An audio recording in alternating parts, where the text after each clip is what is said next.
The security pact was announced by China's government in Beijing and confirmed by the foreign minister of the Solomon Islands. And the details are scarce. We don't know if the wording is the same or similar to the draft agreement that was leaked last month. That was very broad, and it allowed for Chinese naval ships to dock and be replenished in the Solomon Islands, and for military personnel and members of the armed forces at the invitation of the government in Honiara to access the country.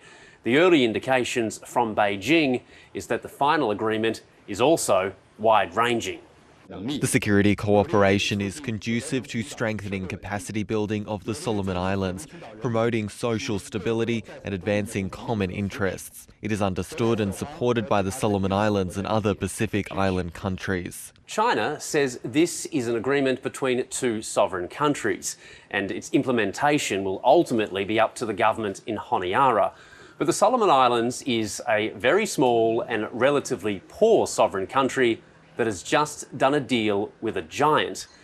The PM in the Solomons, Sogavare, says this isn't about establishing a Chinese military base, but the big fear, as far as Australia and New Zealand is concerned, is that as China's power and influence grows year on year, its economic heft will increase to the point where it will be able to pressure the Solomon Islands to get its way.